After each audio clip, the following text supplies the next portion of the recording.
What if the one thing standing between you and total unshakable calm isn't out there in the world, but locked inside a part of your mind you haven't learned to use yet?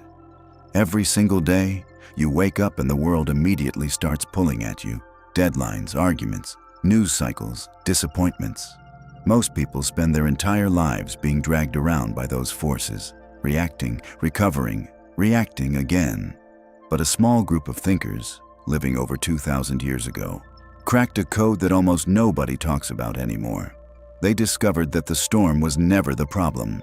The problem was always the sailor. Welcome. Today, on Stoic Horizon, we're going to walk through 10 transformative principles drawn from the ancient philosophy of Stoicism, specifically the teachings of Epictetus, that will fundamentally change how you respond to everything life throws at you. And I want to warn you right now, by the time we reach Principle 4, you'll realize that almost everything you've been told about handling stress is completely backwards. These aren't motivational slogans. These aren't feel-good quotes you pin to a vision board and forget by Thursday. These are battle-tested mental tools, forged through centuries of real human struggle, and they work. Whether you're dealing with a toxic relationship, a career that feels like it's collapsing, or just a low-grade sense that your life lacks meaning, this framework has something specific, actionable, and profound for you. And stay with us all the way through. Every principle builds on the last. If you leave early, you'll miss the one that might change everything. Principle 1. Build a foundation of unshakable purpose. Think about what it feels like to be adrift. No anchor, no destination. You wake up, you react to whatever appears in front of you. You go to sleep exhausted, and then you do it all over again. That kind of life isn't really living. It's surviving on autopilot. Epictetus understood this deeply. He taught that without a clear internal compass, a true north that you've deliberately chosen, you become a passive object in your own story, tossed around by whoever or whatever is loudest that day. Here's the question almost nobody stops to ask themselves. What am I actually for? Not what job do you want, not what car do you want to drive, but what do you stand for? What principles would you refuse to abandon even under pressure? What kind of human being are you consciously trying to become? Purpose, in the Stoic sense, is not a career goal. It's deeper than that. It's the invisible architecture that gives your decisions shape and your struggles meaning. When you know your purpose with real clarity, when you've written it down, examined it honestly, and committed to it, something remarkable starts to happen. Challenges stop feeling like attacks. They start feeling like tests. A person with real purpose doesn't fall apart when a project fails or a relationship ends. They grieve, they feel the weight of it, because they're human. But they don't lose their footing. They ask, how does this moment serve my growth? How does this setback shape me into who I'm trying to become? The Stoics had a word for this kind of resilient clarity. And the process of finding it is simpler than you think. But it requires one thing most people are afraid to do. That one thing is radical honesty. You have to look past the goals society handed you. The income targets, the approval metrics, the social comparisons, and ask what you genuinely value at your core. This kind of reflection takes time. It feels uncomfortable, but it is the foundation everything else is built on. Without a purpose of your own choosing, every difficulty is a disaster. With one, every disaster becomes a direction. Once you have that purpose locked in, your entire relationship with difficulty transforms. The mountain doesn't shrink, but you get bigger. And that is the first pillar of a Stoic life. Principle 2. Take command of your inner world. Here is something most people never fully accept. You are not your feelings. You experience your feelings. That distinction sounds small, but it is enormous. When someone says something cruel to you, or when a plan collapses, the emotion that rises, the anger, the anxiety, the embarrassment, that is real. Don't dismiss it. But that emotion is not a command. It's information, and you get to decide what you do with that information. Epictetus described the mind as a gated city. You are the gatekeeper. and most of us have left the gates wide open. Consider someone deeply committed to their craft. A potter, a sculptor, a chef who has spent years mastering a single technique. They don't spiral every time a critic weighs in. They don't inflate every time someone cheers. They are anchored to the work itself. Their identity isn't dependent on external weather. That's what genuine mental sovereignty looks like. Building that kind of sovereignty starts small. Set one clear intention every morning before you check your phone. Complete one small task with full focus before moving to the next. Each of these micro commitments is like a rep in the gym. It strengthens your ability to choose your response, rather than just having a reaction. Mindfulness is another critical tool here. Not mystical, not complicated. Just the practice of noticing your thoughts before they become behaviors. Creating that space between stimulus and response is one of the most powerful skills a human being can develop. Because when you can pause in that space, even for 3 seconds, you stop being a pinball in the machine of your own emotions. You also need to actively protect what enters your mental environment. What you consume, media, conversations, the company you keep, shapes your default mental state more than almost anything else. Just as you would not invite chaos into your home and leave it running, don't invite it into your mind. Adopt a growth orientation toward every obstacle. The challenging conversation becomes practice in emotional regulation. The unfair criticism becomes practice in measured response. Each difficulty is a training session, and you are building the most important muscle you own. Principle 3. Handle criticism without losing yourself. Of all the things that knock people off balance, criticism might be the most consistent.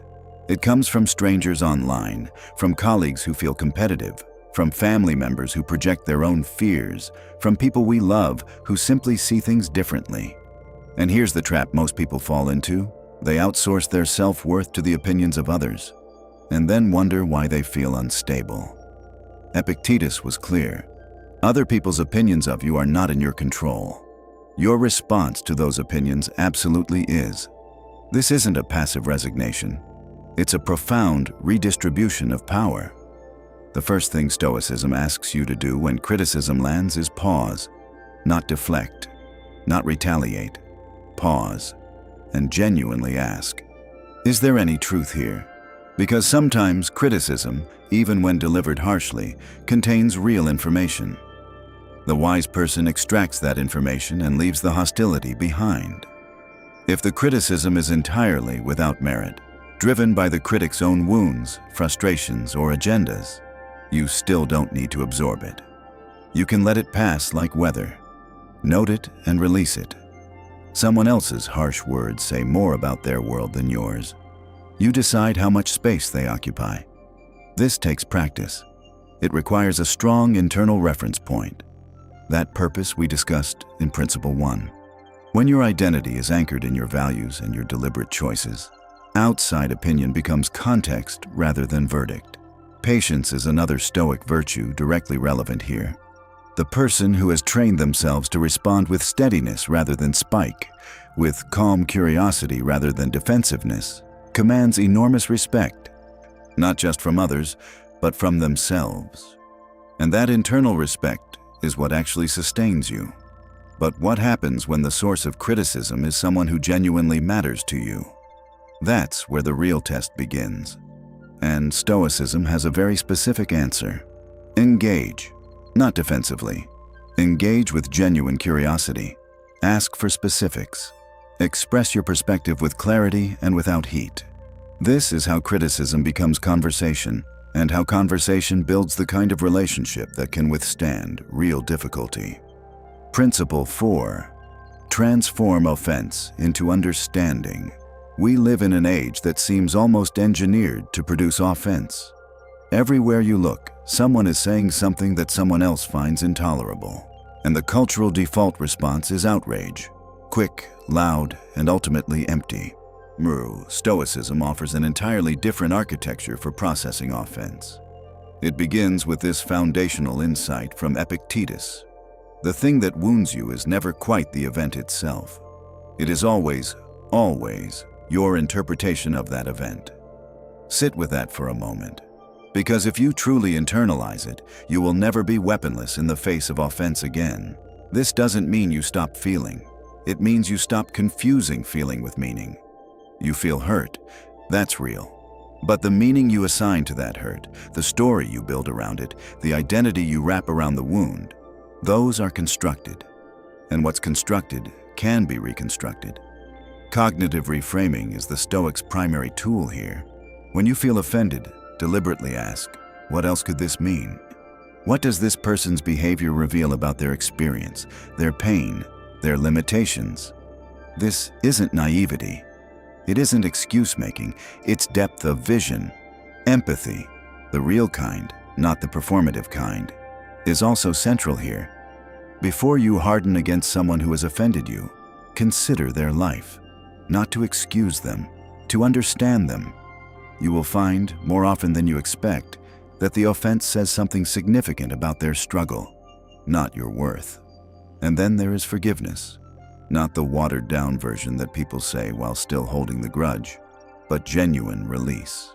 The Stoics would tell you that resentment is a deal you make where you pay the full price and the other person pays nothing. It is a slow poison you administer to yourself. Letting go isn't weakness. So, it's one of the most strategically intelligent things a person can do for their own peace. Forgiveness doesn't require the other person to apologize. It doesn't require them to change. It requires only that you decide your inner freedom is more valuable than your right to be angry. That decision, entirely yours, is where the power lives. Principle 5. Face fear and shame with clarity.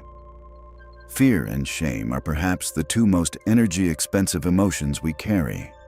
They live in the background of nearly every decision, shaping what we apply for, what we admit, who we allow ourselves to become. And what Epictetus discovered all those centuries ago is that neither fear nor shame is ever really about the thing we think it's about.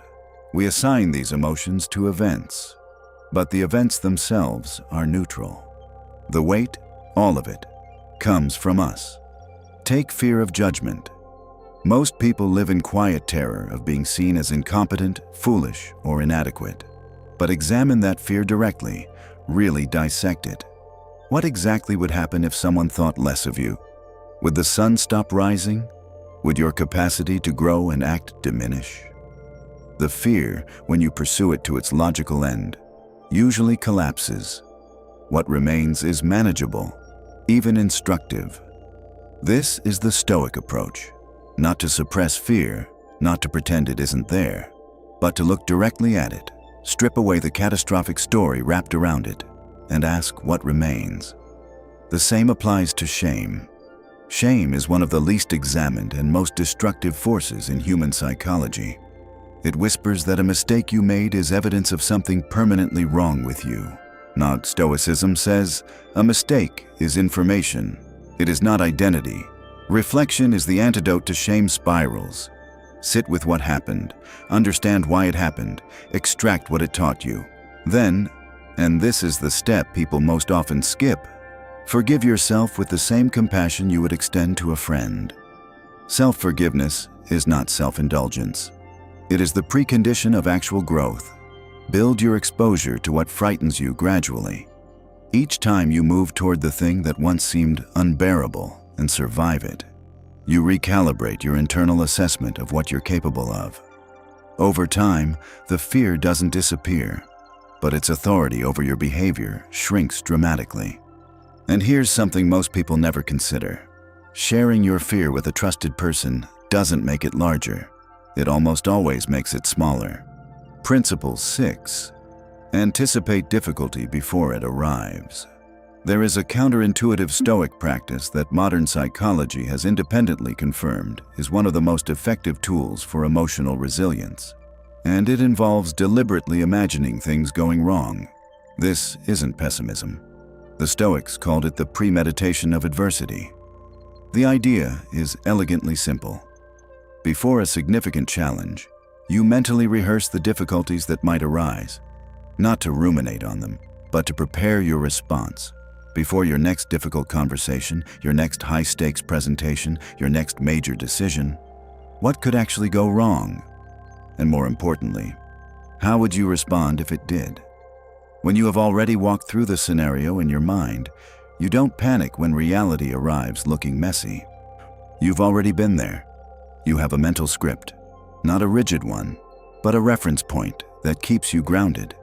This practice also does something else that's powerful. It forces you to inventory your actual resources. When you honestly assess a potential challenge, you also end up cataloging your real strengths, your support network, your experience, and you often discover you are far more equipped than anxiety would have you believe. Flexibility is another gift of this practice. When you release the demand that things go exactly as planned, you stop breaking when they don't. You've already accepted that the path will have detours. That acceptance transforms frustration into adaptation. Review the past too, not just the future. Your previous challenges are a field guide to your future ones. What patterns do you notice? What strategies worked? What made things worse? The person who reflects systematically on their experience stops making the same expensive mistakes. Anticipating obstacles doesn't make you anxious. When practiced correctly, it does the exact opposite. It makes you calm. Calm people solve problems. Anxious people create new ones. Principle 7. Discover and defend your inner strength. Epictetus taught something that sounds almost radical in our current culture. Your real power has nothing to do with your circumstances. It has everything to do with your inner state. A person with genuine inner strength can walk through chaos and remain coherent. A person without it can collapse on a calm day. The famous formulation is this: it is not what happens that determines your experience. It is how you engage with what happens. This is not a passive observation, it is an instruction. And the instruction is this: stop waiting for external conditions to improve before you decide to be okay. That day will never come. This moment is the only one you have. Inner strength is not stoicism in the popular sense. Cold, unmoved, emotionally blank. Genuine inner strength is warm, aware, and deeply engaged with life. It's the capacity to feel fully without being consumed, to care deeply without losing your center. Building this strength requires the kind of self-awareness we've already discussed. Emotional literacy, the ability to name what you're feeling, to trace its origin, to respond from your values rather than your wounds. This isn't therapy speak. It is simple, practical, daily work. Forgiveness plays a starring role here as well. The person who carries resentment at full volume cannot operate at full capacity. Every grudge is a weight. The Stoic path is to put the weight down, not because the person who hurt you deserves your forgiveness, but because you deserve your own freedom. The strongest version of yourself isn't the one who never gets knocked down. It's the one who has practiced getting up so many times that the ground has lost its power to keep them there. Community matters too. Stoicism is not a philosophy of isolation. The Stoics understood that humans are social creatures and that strength is compounded by authentic connection. Find people who challenge your thinking, who celebrate your growth, and who are honest with you when you are drifting. That kind of community is rare and irreplaceable. Principle 8. Restrain impulse. Act with intention. We live in possibly the highest speed environment in human history. The technologies that connect us also pressure us to react instantly, to respond before we've thought, to share before we've reflected, to judge before we've understood. Stoicism offers a radical counterpoint. Slow down, not always and not performatively, but at the critical moments, the ones where an impulsive response could cause real damage. Pause deliberately, because most of the things you will regret were said or done in the first 3 seconds of a strong emotion. Consider a charged argument with someone you care about. The first impulse, to defend, to attack, to wound in return, almost never serves you. The person who can feel the charge, acknowledge it internally, and choose a response that reflects their actual values, rather than their momentary pain, that person is formidable. Not because they're suppressing feeling, but because they're directing it. Delayed gratification is another dimension of this principle. The ability to tolerate short-term discomfort in service of long-term value is one of the highest leverage skills you can develop. It shows up in every arena: diet, finance, relationships, creative work. The Stoics embedded this discipline into their daily practice, not as punishment, but as training. Your words are a specific place to practice restraint. Before speaking in a moment of tension, run a quick internal audit. Is this true? Is it necessary? Does it serve what I actually care about? That 3-second audit can prevent years of repair work. And consider this: the most persuasive people in any room are rarely the loudest. They are the most deliberate. Build your capacity for intentional action through small, consistent structures. A scheduled routine, regular review of your own behavior, honest self-assessment without self-flagellation. These practices wire new defaults into your nervous system. Over time, the gap between impulse and action widens. And in that widened gap, you will find a version of yourself you're genuinely proud of. Principle 9. Embrace what is, then build from there. Acceptance is one of the most misunderstood ideas in Stoic philosophy. People hear it and think passivity, resignation, giving up. That is exactly backwards. Stoic acceptance is the recognition that reality is what it is, right now, regardless of whether you want it to be different. Fighting that reality, spending your energy in protest of what has already happened, is like arguing with the weather. It accomplishes nothing and it exhausts you. But the moment you accept what is, you free up every ounce of that previously wasted energy to change what comes next. That is the whole point. Imagine losing a job you relied on. The first response, shock, grief, anger, is completely human and should not be bypassed. But at some point, a decision needs to be made. Will you continue to spend your resources fighting the fact that it happened, or will you redirect them toward what you do next? Acceptance is that pivot. It is not a surrender. It is a redeployment. Mindfulness and present moment awareness are the practical technologies of acceptance. When your mind races into catastrophe, spinning worst-case futures that haven't happened yet, returning your attention to this breath, this moment, this specific reality, grounds you. And from that grounded place, effective action becomes possible. Perfectionism is one of acceptance's primary enemies. The belief that things must be a certain way, that you must perform at a certain level, that others must behave in particular ways, creates a constant grinding friction between reality and expectation. The Stoic release of perfectionism isn't lowering your standards. It is accepting the path toward your standards as inherently imperfect and continuing anyway. In relationships, acceptance means releasing the exhausting project of remaking the people in your life into who you need them to be. It means meeting them where they actually are, respecting both their journey and your boundaries simultaneously. Gratitude is the accelerant of acceptance. When you train yourself to see what is genuinely present and valuable in the moment you are actually in, not the ideal moment you wish you were in, contentment becomes available in a way it never was before. Principle 10. Live in alignment with your deepest nature. We've covered 9 principles. Each one, applied consistently, changes something real in your daily experience. But this 10th principle is the one that gives all the others their direction. Without it, the other 9 are techniques without a soul.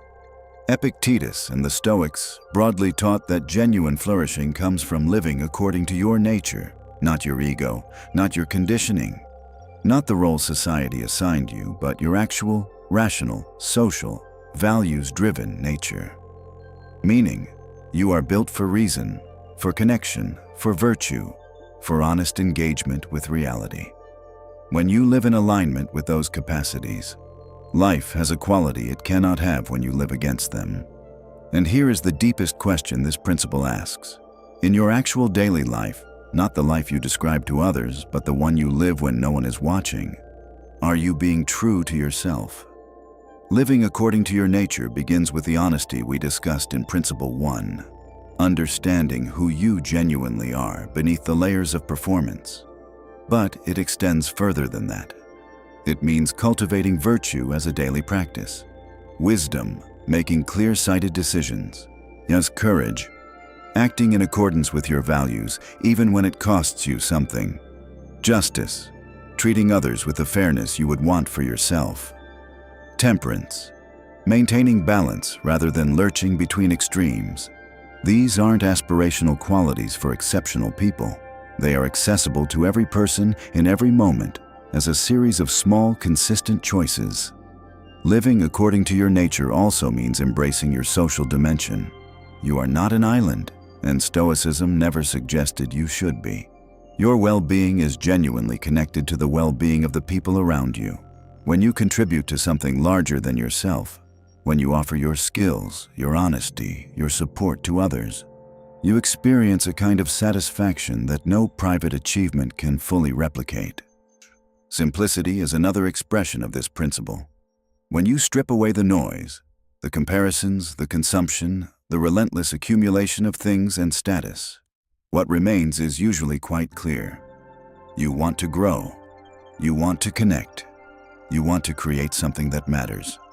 You want to look back on your life and feel that it was genuinely yours. The Stoics didn't consider this philosophy to be an intellectual exercise. They considered it a daily practice, something you return to every morning and every time you get it wrong. This is the invitation Stoic Horizon extends to you, not to become perfect, not to stop feeling, but to become intentional about your purpose, your responses, your relationships, your inner world. To stop being a passenger in your own life and start being the one who navigates. Living according to your nature includes caring for the wider world, recognizing that you are part of an ecosystem, not separate from it.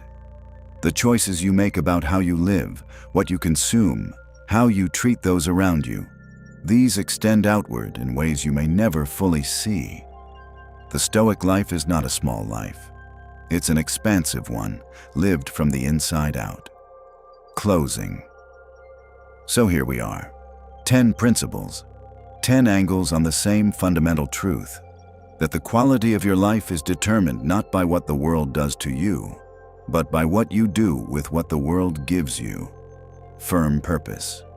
Mastery of your inner world. Handling criticism without collapse. Transforming offense into understanding. Facing fear and shame head-on. Anticipating difficulty. Discovering your inner strength. Restraining impulse. Embracing what is. And living in alignment with your deepest nature.